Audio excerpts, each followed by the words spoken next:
திருப்பூர் மாவட்டம் பல்லடம் அருகே ஒரே குடும்பத்தைச் சேர்ந்த 3 பேர் கொலை செய்யப்பட்ட சம்பவம் பெரும் அதிர்வலைகளை ஏற்படுத்தியுள்ளது.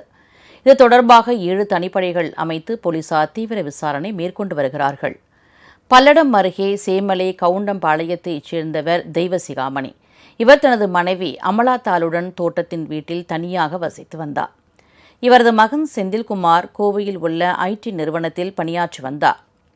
உறவினர் வீட்டு நிகழ்ச்சியில் பங்கேற்பதற்காக சொந்த ஊர் வந்திருந்த செந்தில்குமார் தாய் தந்தையுடன் அங்கு தங்கியிருந்தார். இந்நிலையில் 3 பேரும் வெட்டி கொல்லப்பட்டு இரத்த வெள்ளத்தில் இறந்து கிடந்ததை பார்த்தவர்கள் போலீசாருக்கு தகவல் தெரிவித்தனர். சம்பவ இடத்திற்கு விரைந்து வந்த போலீசார் மூவரின் சடலத்தையும் மீட்டு பிரேத பரிசோதனைக்காக மருத்துவமனைக்கு அனுப்பி வைத்தனர். தடயவியல் நிபுணர்களும் மோப்பநாய் உதவியுடன் போலீசாரும் கொலை நடந்த இடத்தில் தீவிர விசாரணை மேற்கொண்டு வருகின்றனர்.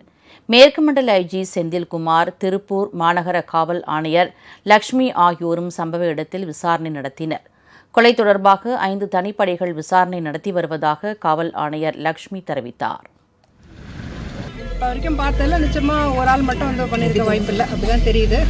ஏன்னா 3 பேர் இருந்திருக்காங்க, ஒரு ஆளுக்கு மேலே இருக்கலாம். எத்தனை பேருங்கிறது இப்போ நம்ம சொல்ல முடியாது. ஒரு குறைந்தபட்சம் சொத்து காணாமல் போயிருக்கிறதுனால ஒரு 6-7 சவரன் வரைக்கும் சொல்கிறாங்க. நிச்சயமாக அதுக்கான கொலையாக தான் இருக்க வாய்ப்பு இருக்குது. நாங்கள் பார்க்குறோம். மற்ற வேறு ஏதாவது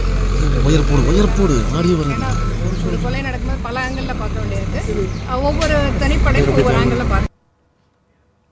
இதைத் தொடர்ந்து 3 பேரின் உடல்களும் திருப்பூர் மருத்துவமனையில் வைத்து உடற்கூறு ஆய்வு செய்யப்பட்டது. மாலையில் அவர்களது உடல் அடக்கம் செய்வதற்காக சொந்த ஊர் கொண்டு செல்லப்பட்டது. 500க்கும் மேற்பட்ட உறவினர்கள் அங்கு கூடியதால் காலை முதலே பரபரப்பான சூழல் காணப்படுகிறது. இதனிடையே இது பணத்திற்காக நடந்த கொலையா அல்லது வேறு ஏதாவது காரணமாக உள்ளதா என்பதை கண்டறிய மேலும் 2 தனிப்படைகள் அமைக்கப்பட்டுள்ளன.